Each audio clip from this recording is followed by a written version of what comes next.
Hi, hey, hello, and welcome to the 1 millionth episode of The Educated Fan this week. I guess this week it's the first episode. But, yeah, it's been a busy week.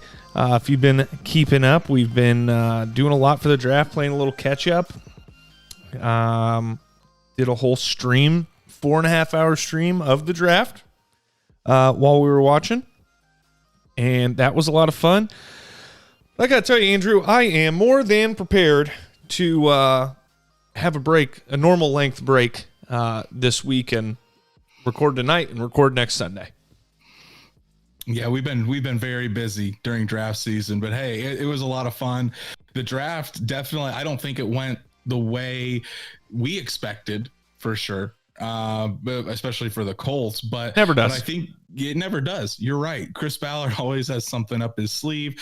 No matter how much we can try to listen to try to predict, the Colts they're gonna do something that surprises us each time. But it was a fun weekend, a fun draft. There was a lot of crazy moves, not just with the Colts, but with teams all around the league.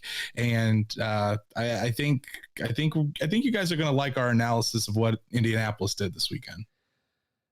Yeah, and I'm not upset with what Indianapolis did this weekend. First round was a hell of a good surprise.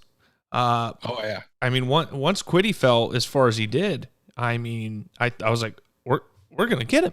Andrew and I talked about this. How first I thought he sucked because I misunderstood what Andrew told me one time, misremembered. And then we just discussed the fact that there was no chance he was going to fall to us, and then he did. So we were big fans of that. We're happy to have him. Definitely good character guy. But first, Andrew, before we get too deep into talking about our draft, we have a big announcement. Breaking news. Breaking news for the Educated Fan. By the way, my name's Brandon. That guy's Andrew. If you're watching on YouTube, you can see that. Okay? So podcast listeners, thanks for being here. Go watch it on YouTube next. But anywho, big news for us as a podcast. So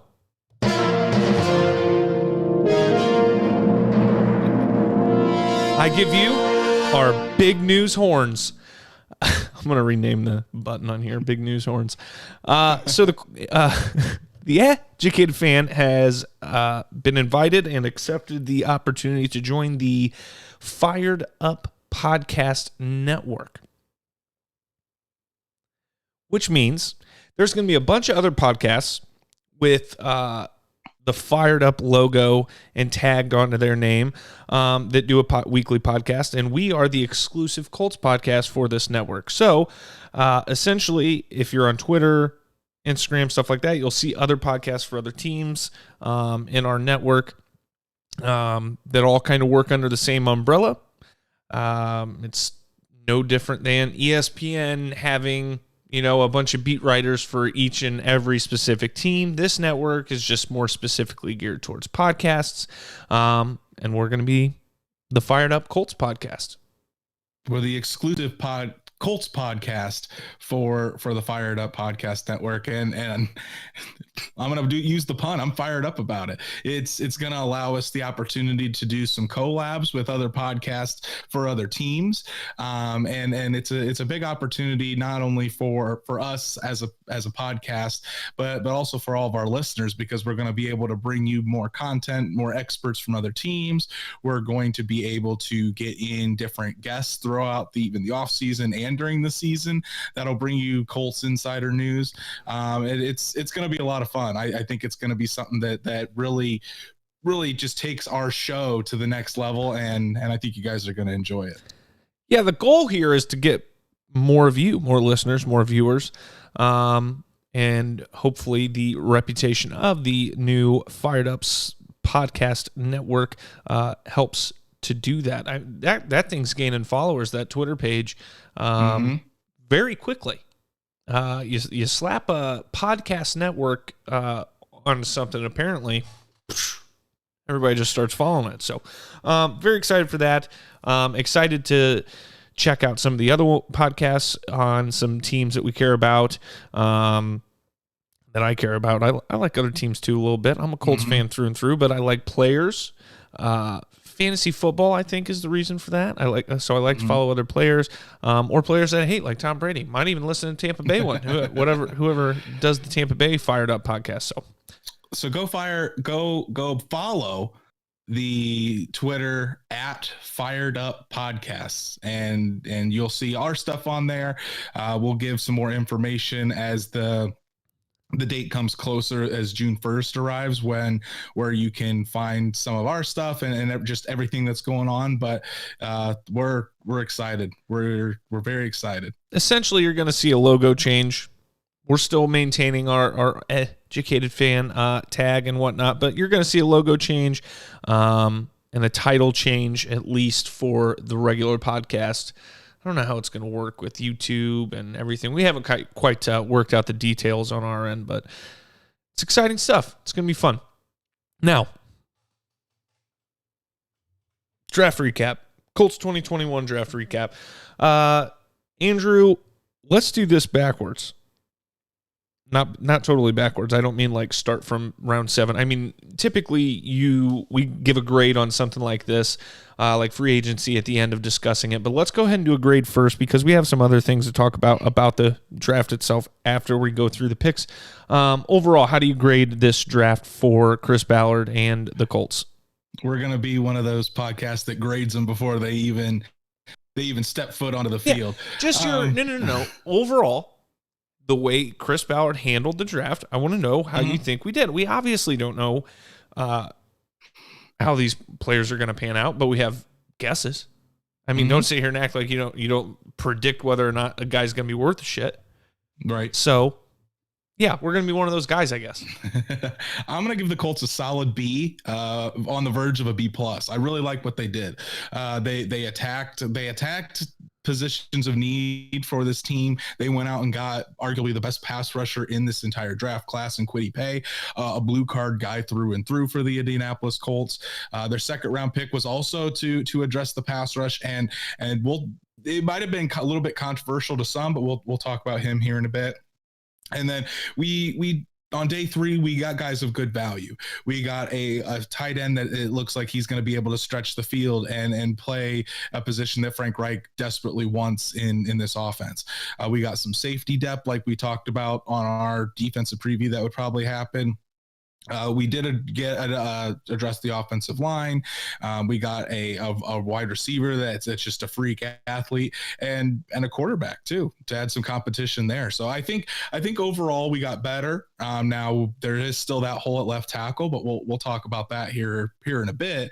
But I think overall, especially how excited the Colts brass was about these top 2 picks and what they could turn out as far as pass rushers, that gets me excited. Because it seems when just the words that Chris Ballard used for these 2 guys in Kwity Paye and Dayo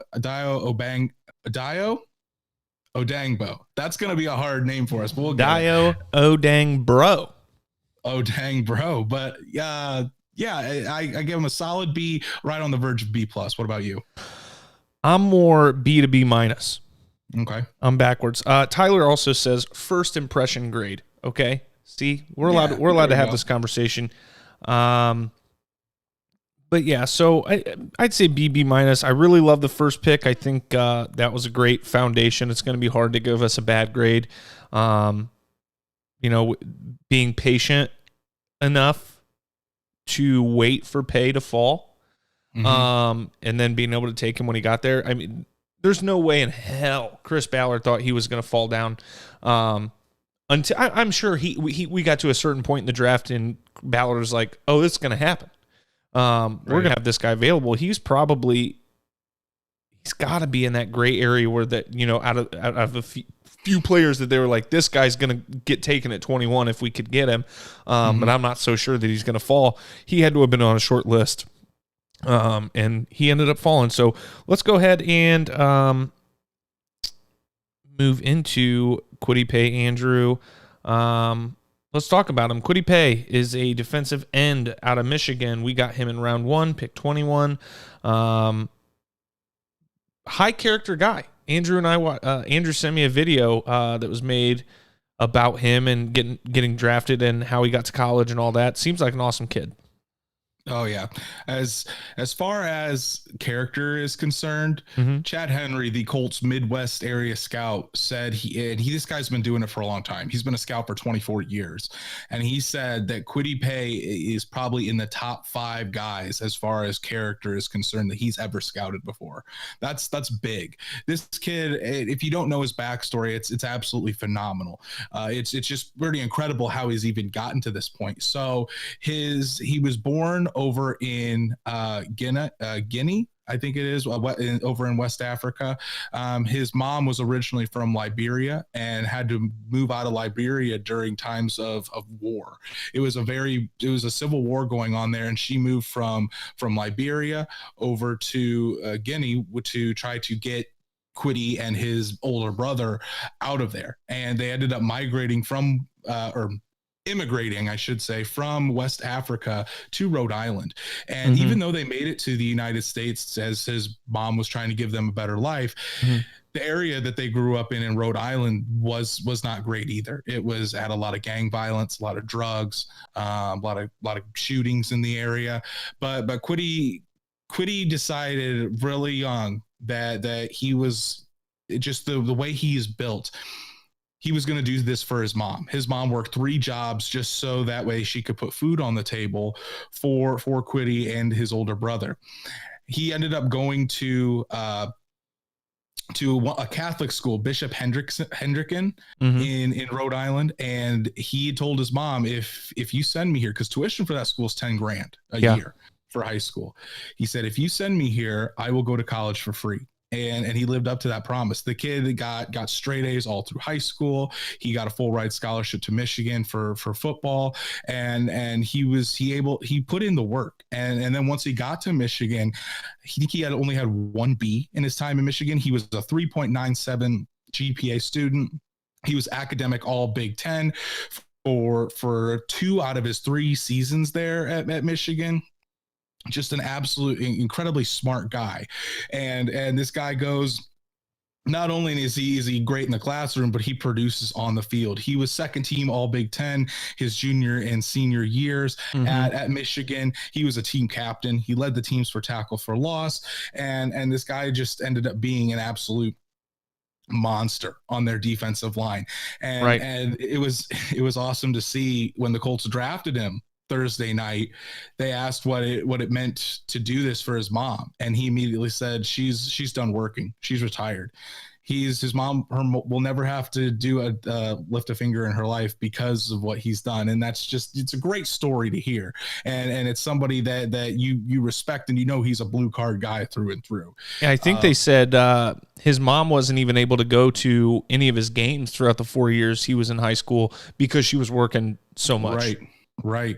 It's just incredible. It's literally a rags to riches story. Yeah. And this kid is not only just incredible off the field, he's incredible on the field. Like I was talking to when we did our defensive breakdown, we didn't even do Kwity Paye because, quite honestly, I didn't think he'd be there at 21. Yeah. I didn't think he'd get past 12, to be honest with you. Right. And then this guy did fall to 21, and the Colts were able to capitalize. So he's about 6'2.5", 261 pounds. He's got 33-inch arms. He ran a 4.5 40 at 260 pounds.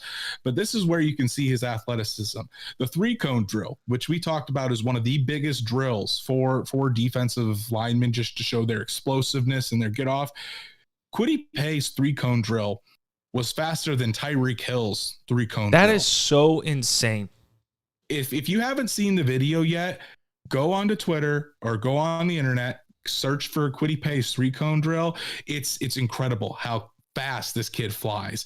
And the Colts are just absolutely thrilled with getting this pick. He's got a twitchy lower body. When you watch the film, he just launches out of his stance, just incredibly explosive, something that the Colts really value in their pass rushers. Incredibly explosive, really active, and you can see the effort and the energy. This kid has a motor that does not stop. He's just nonstop wanting to go for the ball. He's going to fit into exactly what Matt Eberflus and this Colts defense, how they preach and how they play. And that was a big thing Chris Ballard said, is there a lot of guys have to adjust with how we play defense here.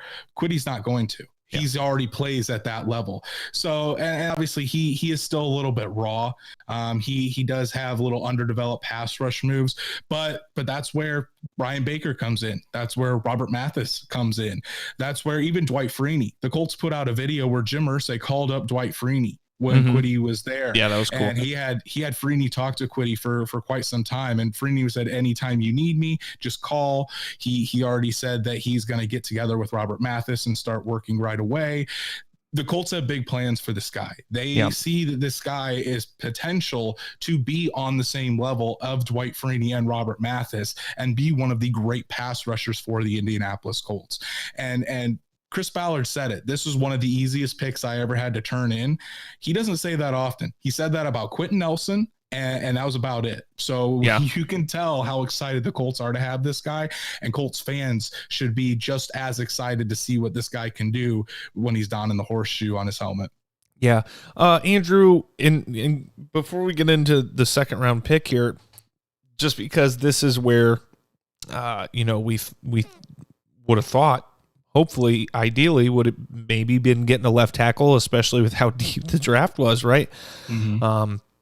Colts didn't do so, and Tyler is asking as well, what do you think the Colts are doing, not trading up farther in the second or the third to get a left tackle, and rather they chose to go back-to-back defensive end, one of which probably won't play at all this year, right, due to injury, and we'll talk about that. What do you think the solution is at left tackle if the draft was not at all the answer?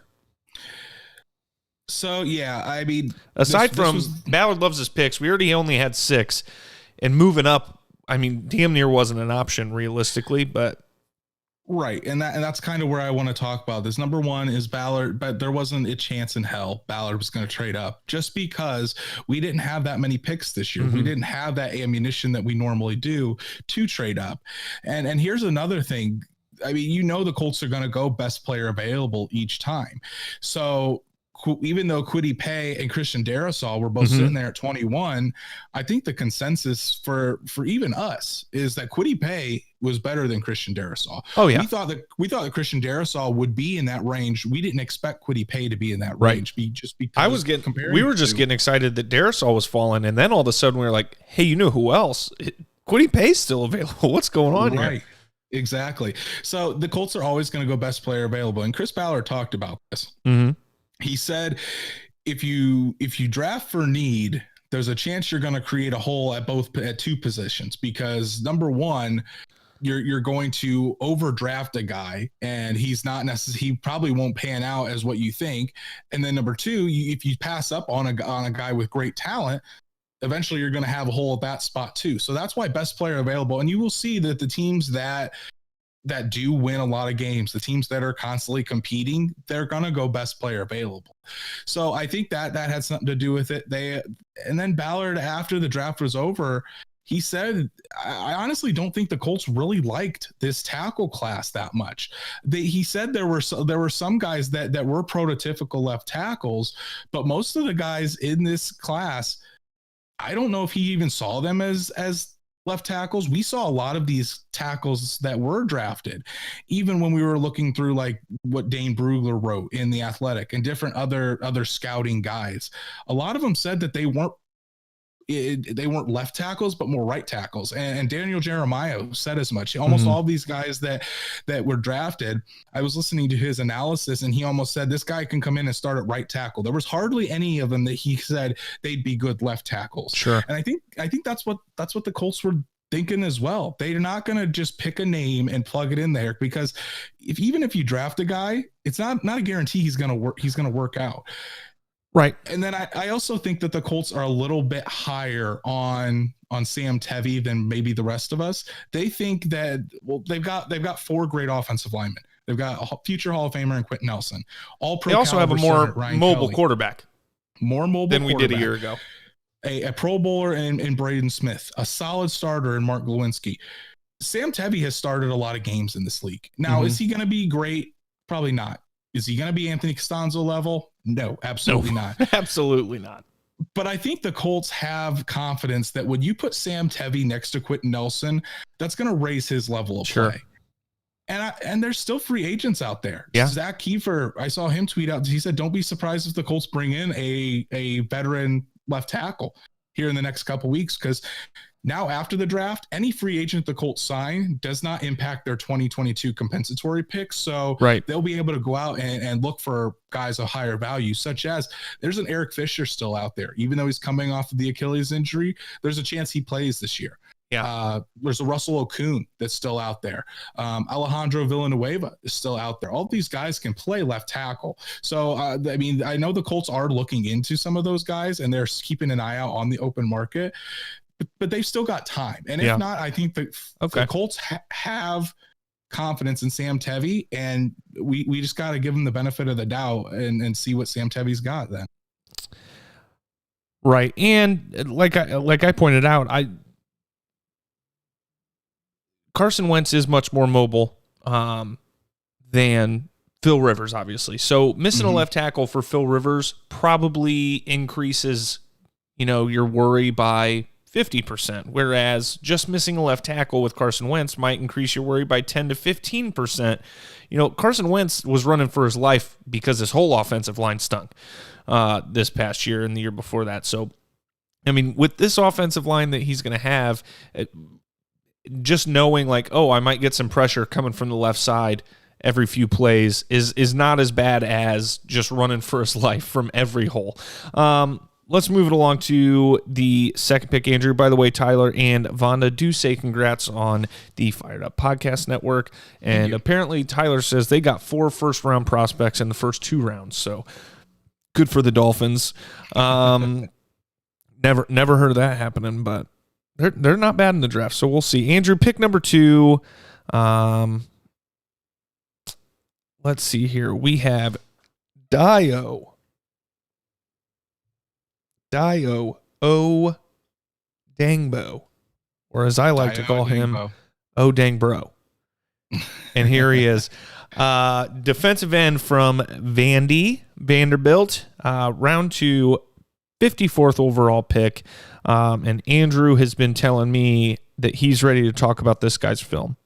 Yeah, it's we'll start out. Actually, before I get into the film, Brandon and I were texting Friday night when the pick was made, and Brandon was not a fan of the pick. So hold on. Go ahead. I want you to give your input and what you think of him, and then I will talk kind of about the film and what I think. This had absolutely nothing to do with Dayo. Okay, my dissatisfaction with this decision had nothing to do with the player. It is 100% that we went defensive end when. Defensive end was definitely our largest need, but we went into that draft kind of back and forth. Are we going to go defensive end because of the way Chris Ballard was talking in his press conference? I mean, he's still high on Kamoko Toure. I mean, we talked about this. He's not giving up on Kamoko Toure. And then there's Ben Banigou. So, I was happy getting Tyquan Lewis. So we get Kwity Paye on top of that. So now why all of a sudden do we need another defensive end? And I understand best available, but again, we have needs and we need to fill those needs somehow, some way. And in this draft, and this is part of the reason that we went end and we didn't get a reliable tackle. That's part of the reason I'm leaning B minus overall grade as opposed to BB plus. I just didn't like this move. And there's another move that we made that I don't know that I dislike, but I have questions about it. I'll talk about that one when we get there. But yeah, it has nothing to do with the player. I don't know a ton about him. It's not somebody that we talked about in our preview, in our defensive preview. So yeah, I don't know a ton about him. Yeah.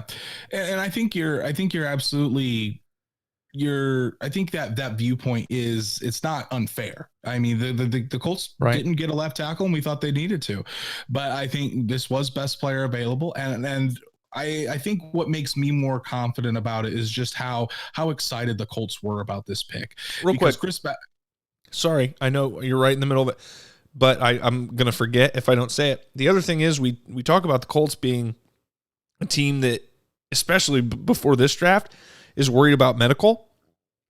So you just wouldn't expect them to get a guy that's probably not going to be able to play until, maybe October, November. And that's based on other sources. That's not based on our doctors getting our hands on him. Julian Blackmon was a little bit different. His injury occurred, I believe, earlier.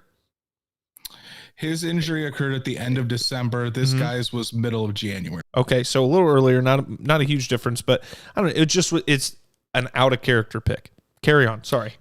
So for Dayo Odeyingbo, he's just an absolute mammoth of a guy. He's 6'5", 285 pounds, and the thing that sticks out is how long his arms are. He's got a 35-inch arms and 86.5-inch wingspan. That's incredible. I think I read this weekend that his wingspan is the longest out of any defensive lineman that since they started measuring that in 1999. It's absolutely nuts. And this guy, the Colts.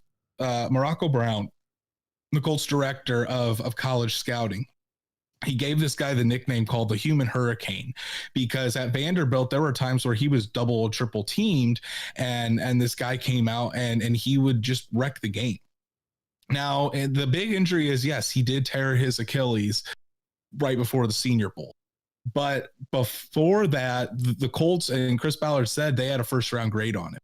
So when a guy with this much talent is there in the middle towards the end of the second round, and I think if they were really concerned about his medicals and him not being able to come back from this, the Colts wouldn't have drafted him. Sure. They would have put him off their board because when you talk about medicals like in 2019 with Montez Sweat, the Colts did not think that medical would hold up, and they put him off the draft board. They do that. But I think it gives me more confidence that they did draft him. If they did draft him, that means they're comfortable with his Achilles injury and they feel like he can make a full recovery. That's two players coming off Achilles injuries. We saw this with Darius Leonard. Darius Leonard had almost a torn quad when the Colts drafted him. Turned out okay. Yeah, Julian Blackmon turned out okay. torn ACL. Turned out okay. So I think when the Colts have drafted guys that have had injuries, it gives me confidence because if they wouldn't, they're so strict on the medical that if there was any chance that this wasn't going to turn out or they had any reservations about it, the Colts wouldn't have drafted him. Yeah. And the thing is, if for a defensive lineman too, Achilles injury it's not the position like a running back or wide receiver, or a cornerback. So I think for a defensive lineman, you can come back from an Achilles injury.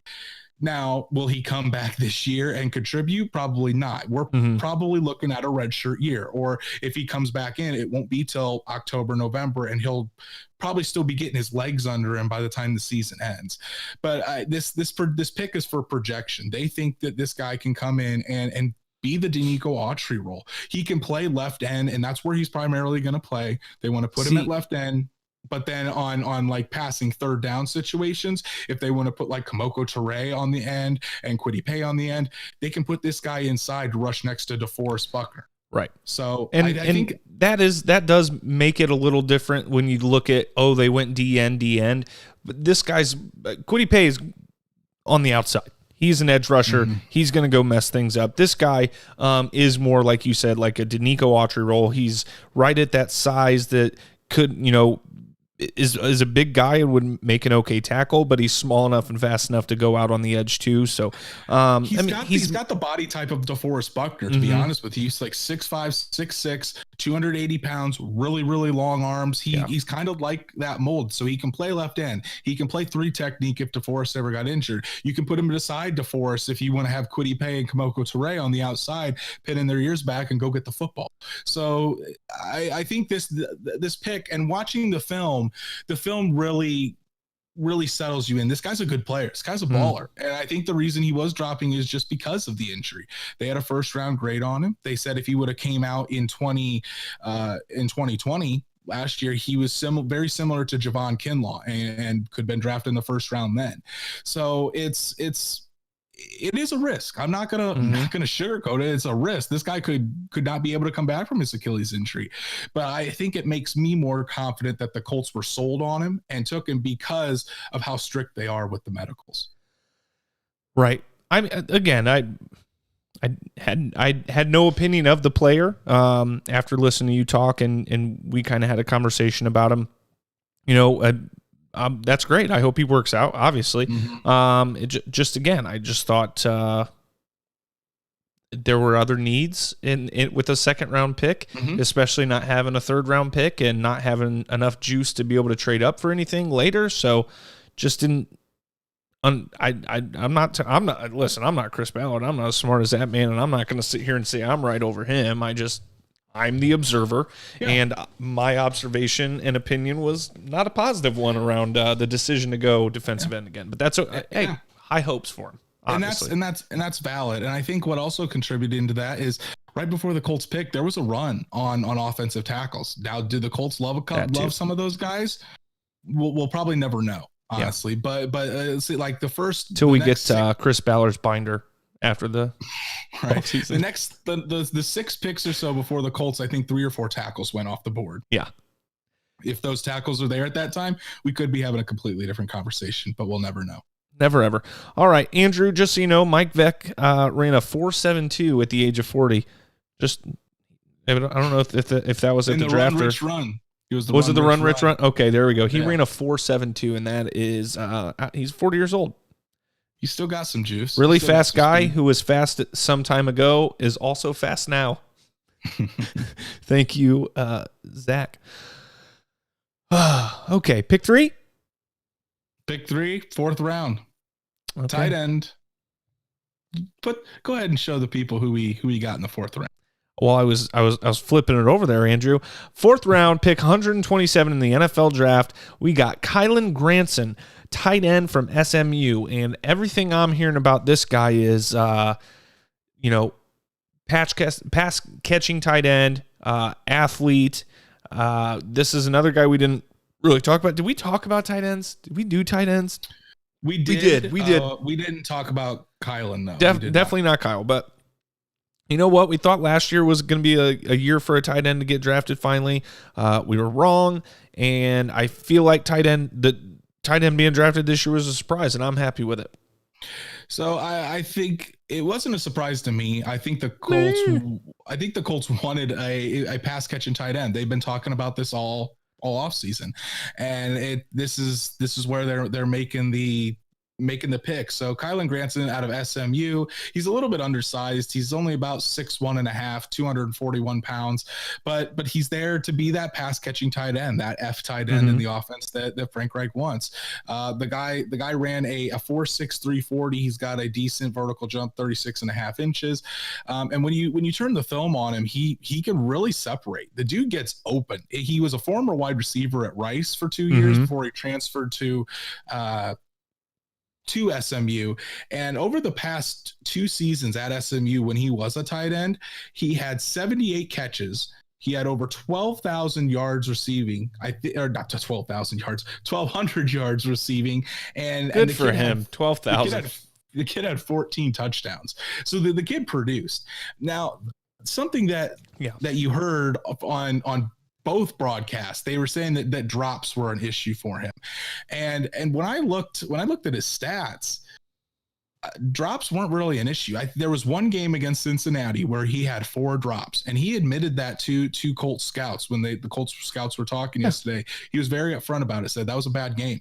I dropped 4 of them, but I think the rest of the year he had 1 drop, and in his entire career he only had 11. 11 drops over his entire career. I don't think that's an issue, and the Colts don't think that's an issue either. This guy you can move him all around. You can put him in the slot, you can put him in line, you can put him in the backfield playing some fullback or some H-back even. He can really do everything. Now he's not their best blocker, but the Colts didn't draft him to block. They've got Jack Doyle and they've got Mo Alley Cox, phenomenal blockers at tight end. This guy is to be the matchup nightmare in the Colts offense in the slot, and to go out there and stretch the field vertically. And I think when you this is another weapon that can really develop, and I think Frank Reich's pretty high on him. So it makes it the skill set that Carson Wentz needs, not only to stretch the field, but another red zone threat as well, as you can see by the touchdown numbers. Yeah, I'm excited to have a guy like that on the Colts. I think it's something we've been hate to say it, but we've been missing since Ebron left this last year. We didn't miss the drops, so Granson can leave those in college. That bad day against Cincinnati, but yeah, I mean, Jack Doyle is a reliable blocker, and you're going to be able to count on him on third down to get open and do good things, but he's not a game-changing athlete. He's not a field-stretching tight end like Kylan Granson. Trey Burton, is he still a Colt? Is Trey Burton still a Colt? Trey Burton is a free agent, and it's cool. It's good you bring him up. So the measurables for Granson and Burton about their size and everything about the same, but Granson's more athletic than Trey Burton. So if you're thinking of it's a more athletic Trey Burton. And I was gonna say Trey Burton is a guy you want there, but he's a little older. I mean, he's not who he used to be. And I don't know if this pick shuts the door on all these Zach Ertz, signed Zach Ertz fans. I don't know where that idea is still coming from. We haven't heard any of that from any sources that know anything. You know what I mean? It just feels like mumbo jumbo. But that just blew up again this weekend. This past weekend, Zach Ertz is still out there. We could get Zach. I don't know where this is coming from. So I'm a big fan of the Kylan Granson pick. I think that's one of my more favorite picks of this draft for the Colts. Moving along to round 5, pick 165, fourth pick for the Colts. Sean Davis, safety out of Florida.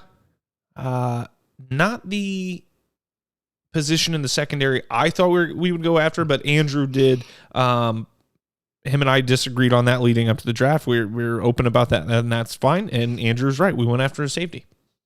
So Sean Davis, I think he's going to be more of a special teams player here to start at least.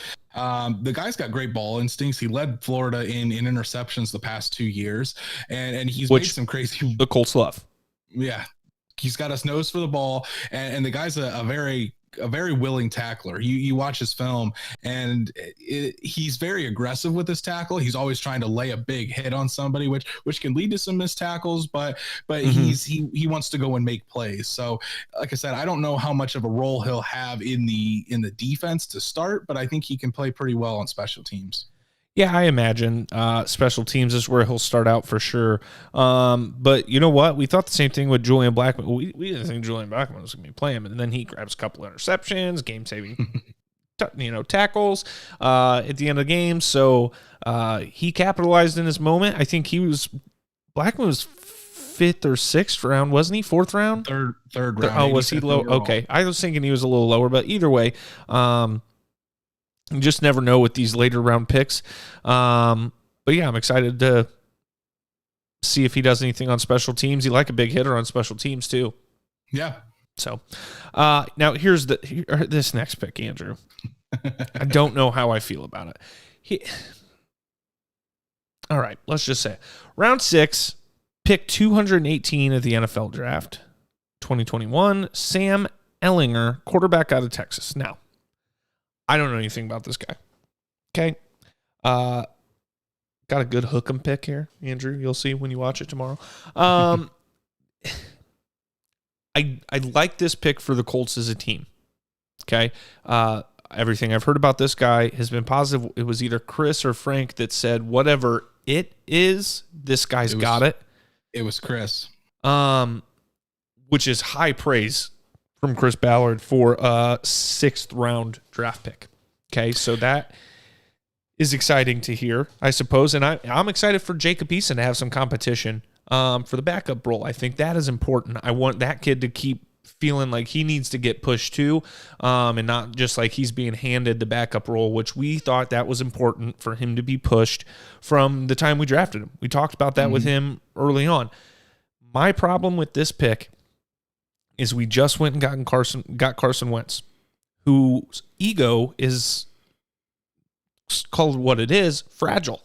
Okay.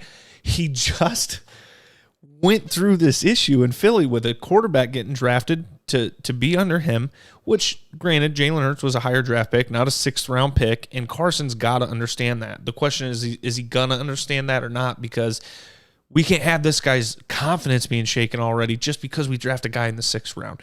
I'm not saying that's going to happen, but that was my biggest worry with this pick. I do think if you remove that aspect from this pick, the Carson ego issue, and whether or not he's going to be a big pansy about this, essentially, I think if you take that out, I think this was a really good pick for the team. Yeah, and I think he knows that this isn't, they're not picking Sam Ehlinger to take his job. They're picking Sam Ehlinger for competition in the backup spot. And I think that's solely what it is. Now, do you remember how they treated Eason last year as a 4th round pick? Everybody's like, literally, pump your brakes. We drafted him in the 4th round. They're like, the 4th round, like really rub it in. This guy's the 6th round. Okay. They're not expecting him to be any kind of a starter. Right. And I think Carson Wentz knows that. I hope so. It's funny. It's funny you did mention, though, what Chris Ballard said about Sam Ehlinger, that he has it. So I was comparing what Chris Ballard had said last year when they took Jacob Eason, and then what they said about Sam Ehlinger. So when they drafted Jacob Eason, Ballard said that he said he's got to earn it like everybody else. Right now, he's competing with Chad Kelly. But then when you talk about Sam Ehlinger, he said this guy, whatever it is, this guy has it. So it almost seems like Chris Ballard might be a little bit higher on Sam Ehlinger than Jacob Eason. We'll see how camp plays out. Obviously, that's going to be a competition to watch, is who's going to earn the backup spot, Jacob Eason or Sam Ehlinger. Or Andrew, is that just one more poke at the bear of Jacob Eason? You know what I mean? They really wanted to motivate that kid last year and make him work. And I do think that this pick, I think it worked. Because Jacob Eason's been working his ass off. Yeah, we heard nothing but positive things about him last year. Nothing but positive things. And I've seen on his Instagram, all he's been doing is posting him working out in California, throwing with Pittman and Patman and all those guys. So he's still continuing to work. Now, as far as Sam Ehlinger is concerned, I mean, he produced like none other in college. He had 11,400 yards, 94 touchdowns to 27 interceptions, and then he's a dual threat. He ran for 1,900 yards and 33 touchdowns in Texas as well. And I think with the Sam Ehlinger, his style, his body is not really his body type, but his style of play, he's more of a mobile quarterback, kind of like Carson Wentz. So I think it fits there in a sense. But yeah, it's going to be a good competition to see. We've only got 3 preseason games this year, but we should have access to training camp. I know Brandon and I are going to try to at least if Brandon's close to home, we're going to see if we can get to go to training camp for a day or two, but it's going to be fun to watch just to see how that plays out, not only in training camp, but in the preseason games when you watch Jacob Eason go up against Sam Ehlinger. Yeah, I don't know how close I'm going to be. I tell you, we're looking at Washington. Yeah, well, if that happens, then I'll be our boots on the ground there at training camp. Just a 1 day and 19-hour drive to Washington without a trailer attached to the back of the Jeep. So we'll see that. That was just look, there's jobs here. Let's slow our roll. Yeah, I don't know. I think, who knows? Maybe, I mean, if he's that good on his feet, maybe he plays a Jacoby Brissett role. It very well could be. And they might have a package for him, a Taysom Hill type thing. That just use him for his legs, and that I'd be okay with that too. Round 7, pick 229. The Indianapolis Colts select Mike Strawn, which, by the way, is not how his name is spelled. Mike Strawn, wide receiver from Charleston, South Carolina. Yeah, this guy's a D2 prospect, but man, he's a freak. He's 6'5". I think he's like 230 pounds, and he runs a 4.40. This guy has incredible talent. So he's very raw still, very, very raw. But the Colts really like his potential. I don't know if he'll make the roster this year. It almost seems like he'll have more of the Desmond Patman role. He could be on the practice squad, but they could also keep him on the active roster and just keep him inactive, because I think Patman's going to have his chance this year. I was just going to say the same thing. That he can play, but I think Strong kind of falls in that category. He's a very raw wide receiver, but they love his physical traits. Patman has gotten large throughout this offseason. He's going to be I want Patman to be a Mike Evans guy. Just be an absolute animal. What if they move Patman to the F tight end spot? Think that's a possibility? I don't know. Maybe him and Kylan Granson kind of go back and forth with that role. You that'd never be know. neat. Yeah. Anything else on him? I mean, it's a 7th round pick. Let's just call it what it is. Yeah, he's got great physical traits, but very raw. He's going to take a while to really make an impact. Yep. Oh my God. It's the second time okay? today I've choked on my spit. My God. Woo. We're good. Are you alive? Round 7, pick 248. Indianapolis Colts select Will Fries, a guard from Penn State. So last pick of the draft for the Colts, and they address the offensive line. This guy's got position versatility. He can play a tackle, he can play guard. I think at the next level here in the NFL, his primary position will be guard, but he can be a solid backup. I think you could put him at left guard, you can put him at right guard, and then if they're in a pinch and they need him to play tackle, he can as well. But he was a guy that everything I saw about him, they was projected maybe the 4th or 5th round, and the Colts got him in the 7th. So that's good value. Yes, it is. And that is, ladies and gentlemen, the Colts NFL 2021 draft recap. Okay, good job. Love that. Other Colts news, Colts pick up guard Quentin Nelson's 5th-year option on his rookie contract. I didn't even put a graphic up for this because that is the most obvious shit that's happened this week. So that means basically that they're not letting Quentin Nelson go. After a mere formality. He's gonna it's all guaranteed, but I think the extension gets done this summer anyways, so that probably won't even matter. Probably him and Darius. And Braden. Hope so. Okay, move along. Andrew.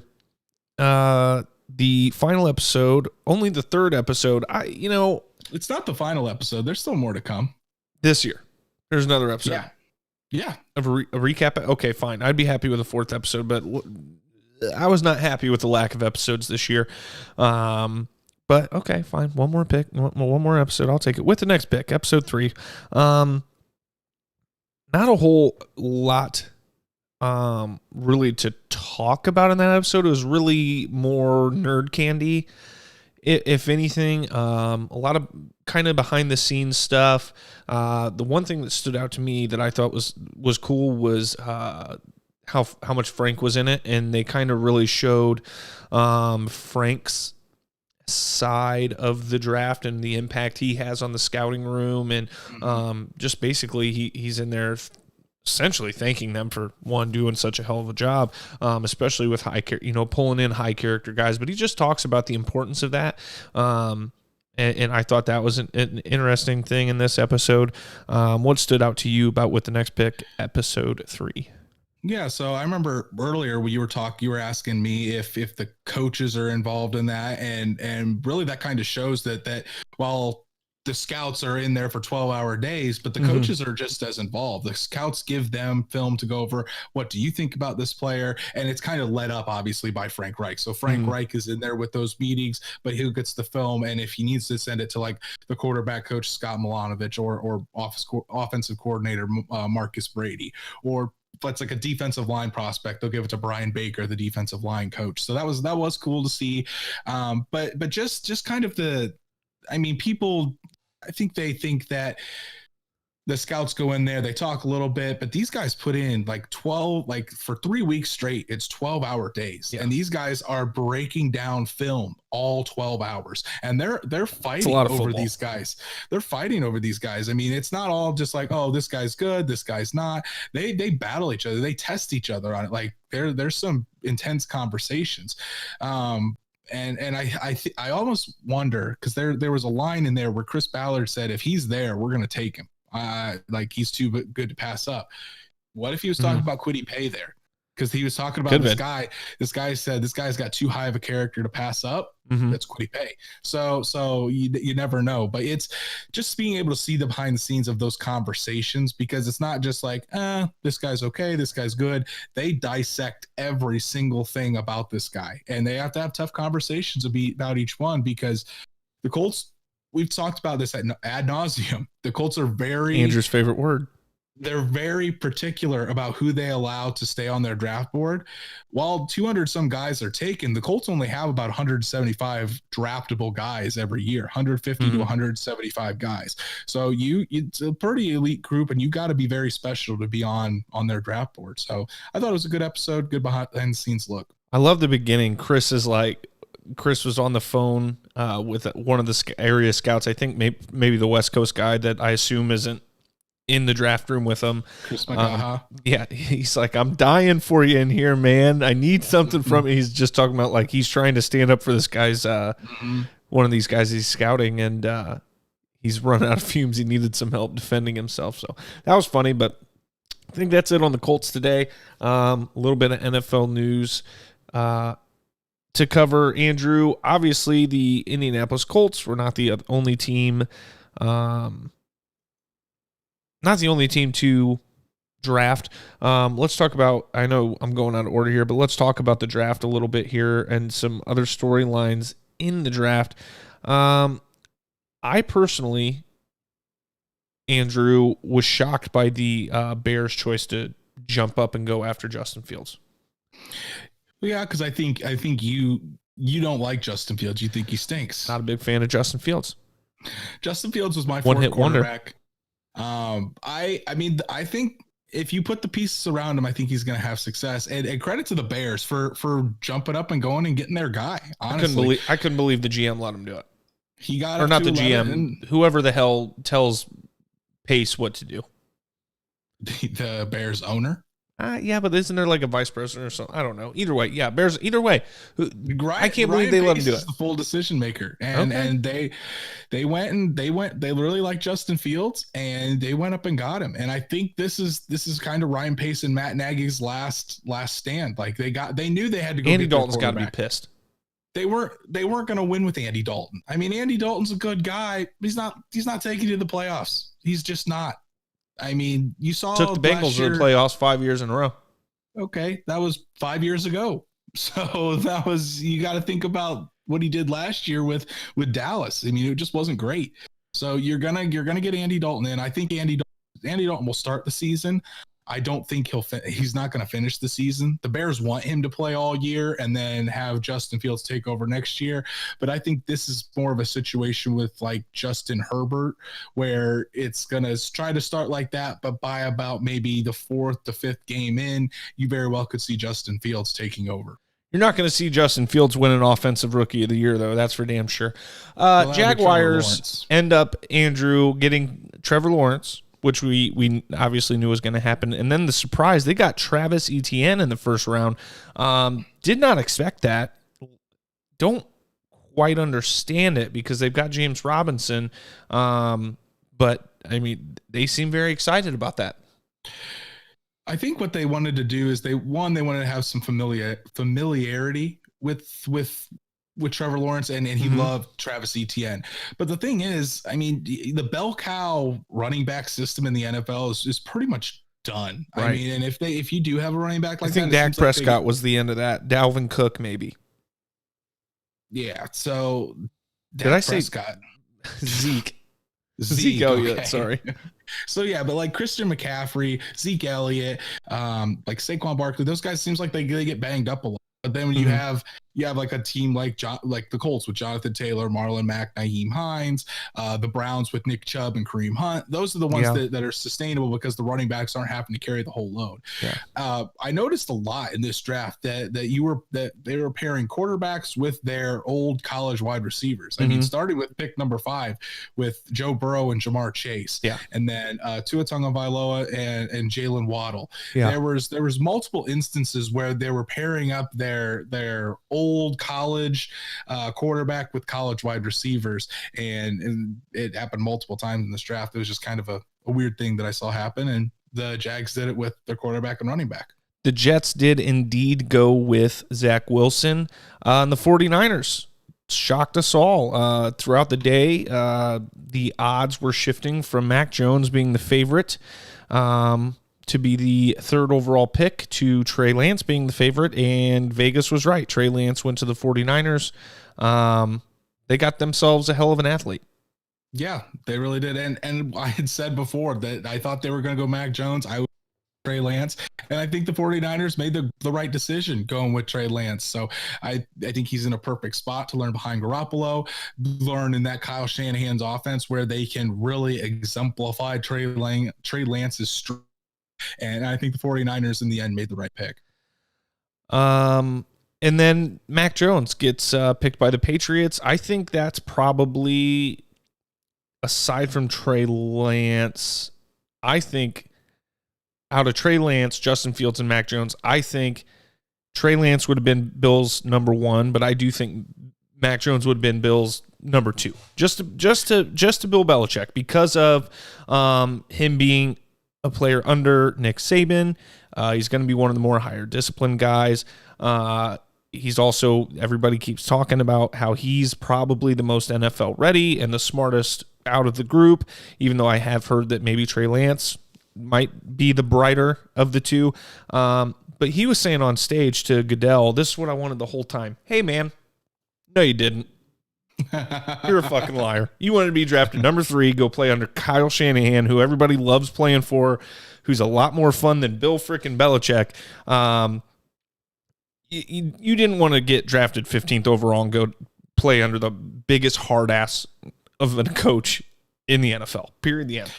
So the Patriots didn't have to even trade up, and they still got a quarterback that they really wanted. And I think of all the quarterbacks, he probably has the best chance to succeed in a Patriots offense under Josh McDaniels, because all the stuff that Tom Brady does well, like at the line of scrimmage, accuracy, just being surgical down the field and not necessarily making mistakes. That's what Mac Jones does. I mean, he's not the most mobile guy, but he's got great footwork. He's very, very accurate, has great touch, very, very smart at the line of scrimmage. And you know, I think with the weapons that they have there in New England now, with Jonnu Smith, Hunter Henry, Nelson Aguilar, those are some guys that you can really throw to. And I think Mac Jones will succeed in that kind of offense. Now, do I think he's going to lead him to a couple Super Bowls? I don't think of that, but I think Mac Jones has a chance to probably reach his ceiling in that type of offense, I should say. Who starts the game first, Trey Lance, Justin Fields, or Mac Jones?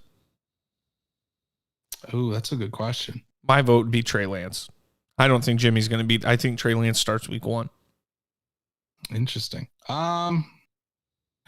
Honestly, I'm going to go, because I don't think Jimmy G gets traded. I think he's still on the 49ers. Dude, do you see what the 49ers were able to do without Jimmy G with players much below Trey Lance's skills? Oh, I know. Okay. But I think Jimmy G will still start. And I think it'll be Justin Fields, because I think Justin Fields starts fairly early. Mac Jones, I think maybe towards the middle. No, nope. I think Trey Lance, Mac Jones doesn't play till next year. Interesting. Well, Cam Newton gets hurt a lot. I'm telling you, it's Cam's year. I don't want it to be the Patriots' year, but it's Cam's year, bro. No, I think Mac Jones will end up, maybe he'll end up starting a couple games because of Cam being injured. Okay. I'll say that. Well, at least you're not saying Cam's getting benched, because I'd say that's blasphemous. All right, let's get back up to the top of the NFL news we have listed here. Andrew, quarterback Aaron Rodgers has informed the Green Bay Packers that he will not be returning this year. I love it. Straight up trade right now, Andrew. Carson Wentz, Aaron Rodgers, straight up trade. Would you be happy about it? Yeah, but I don't think I don't think in any way, shape, or form it's going to happen. Not going to happen. But listen, we love Carson Wentz. We love Carson Wentz, but it's MVP. Aaron fucking Rodgers. Aaron Rodgers wants to go out west, so it's not going to be the 49ers now, because they've got Trey Lance. So it's either going to be Denver or Las Vegas, I think, are the two options, because the Packers aren't going to trade within the awesome. They're not going to trade within the conference. And I kind of want to see Aaron Rodgers go to Denver, just with all those weapons there. Yeah, I think he'd be very good in Denver. Yeah. Do we have to play Denver this year? Because I'm not a fan of that idea. I don't think so. Aaron Rodgers wins a Super Bowl on the same two teams as Peyton Manning and Brett Favre. Maybe. Listen, with Aaron Rodgers though, I don't know if you heard this, but obviously he's out west right now. It's been Adam Schefter reported that their vice president, their general manager Brian Gutekunst, and head coach Matt LaFleur, all three of them, 3 separate trips out there to out west through. Didn't get any of that. Nothing was. All 3 of them went out west to go to try to talk to Aaron about his contract renegotiation, is what Andrew's trying to say, and none succeeded. Correct. Are you direct connected to your router or what? How many times I got to? I am. Goddamn better. I am. Good old Harlan Internet. I've been there. Yeah. I don't know how we're gonna do the show on YouTube anyway for the couple of weekends I'm home. It'd be interesting. I don't know where I'm going to have reliable enough internet to stream it, at least. We'll definitely be able to record the podcast. But anywho, good for Aaron Rodgers. You can only poke the damn bear so much. He's put up with a ton. I talked to a hardcore Packers fan a little bit about it, and she said, look, Packers got to do what's best for the Packers. This situation's not the same as the situation with Brett Favre. Brett Favre was not an MVP candidate when it was time for the Packers to move on. Aaron Rodgers wasn't an MVP candidate. He's the MVP. Okay, they're poking a bear they shouldn't have been poking for as long as they have. And then they turn around in the first round, they draft a guy on defense, which that's fine. I mean, that does in a way help Aaron Rodgers, but geez, I mean, do you hate the guy? What are you trying to do here? So, I mean, I hope he gets out. I would love to see Aaron Rodgers play on another team. I don't think quarterbacks get moved around enough. I personally enjoy. I enjoyed the Tom Brady thing, Peyton Manning thing. It sucked, but it was really cool to see him go win a Super Bowl for another team. I'd love to see Russell Wilson go play somewhere else.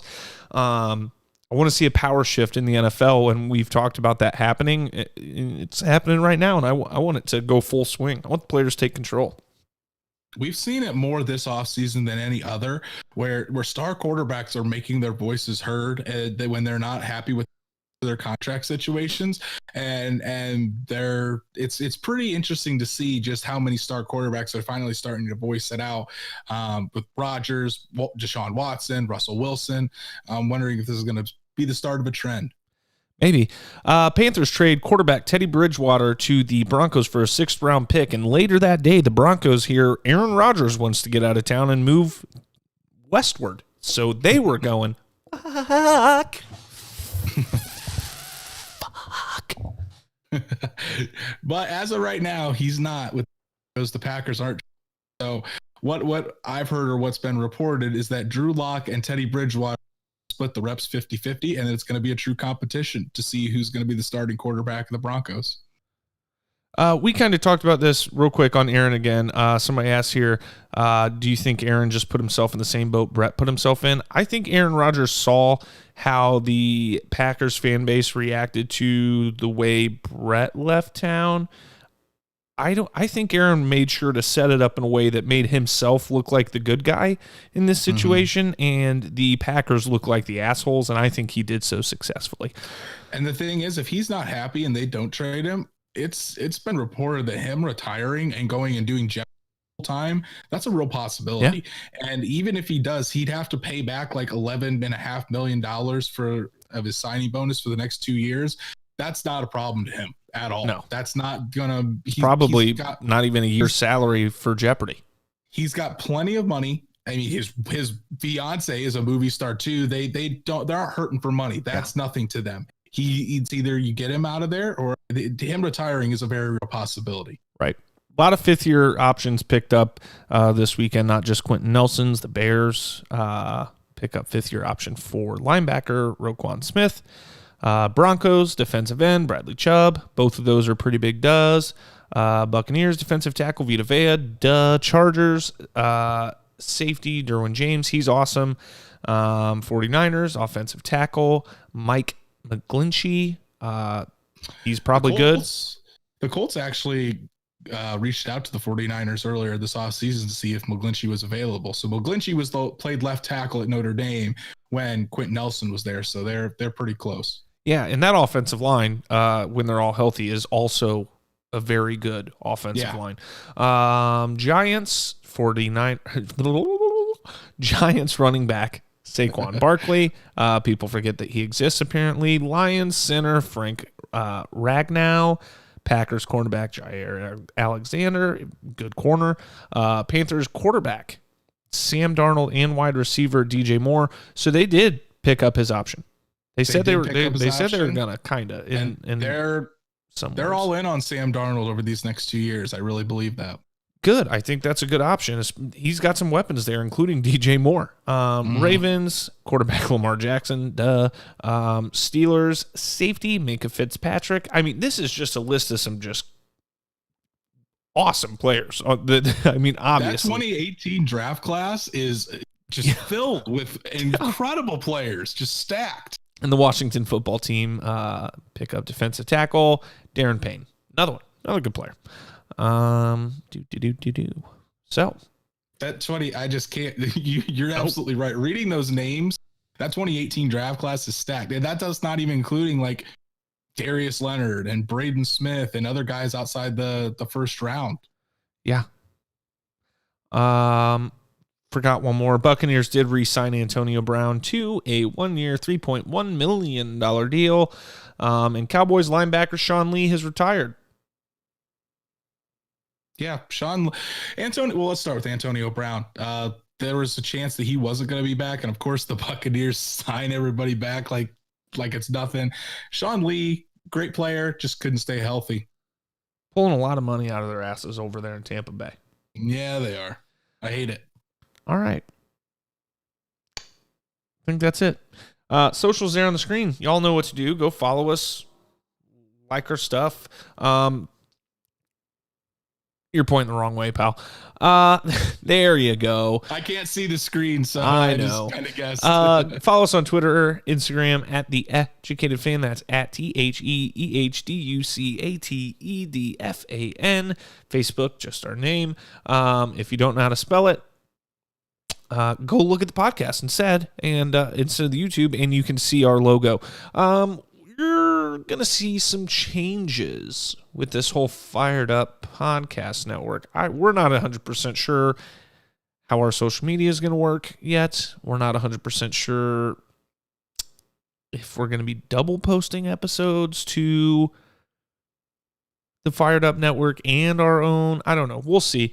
We're still panning some things out. It's a new network. It's a new network. The more information we get once everything's finalized, we'll let you know, and we'll get you the best Colts content out there. That's for sure. Absolute best content for some guys that don't get to talk to the players like some of the beat writers. I think that's fair. I think that's a fair thing to say. Who knows? You know what? I'm going to find the first undrafted free agent the Colts sign and DM him and ask him to come on the show. There you go. We'll just do it. Anything else? Am I forgetting anything? I don't think so. We'll be back next week. We'll see what we do next weekend. Maybe we'll do a way too early roster prediction or something, but the schedule release is only 10 days away. That'll be a fun one. Or a very special draft. That was my idea. We could do a fun, just a different episode after we do our Colts talk. Yeah. See what we come up with. Give you a little surprise. Tune in next week. Next Sunday, 8 p.m. We're back on schedule for now. No, in the foreseeable future, I don't think we've got any weird nights ahead of us. So until next time, boys and girls, go Colts. Go Colts. I fucking love football, and I love you guys.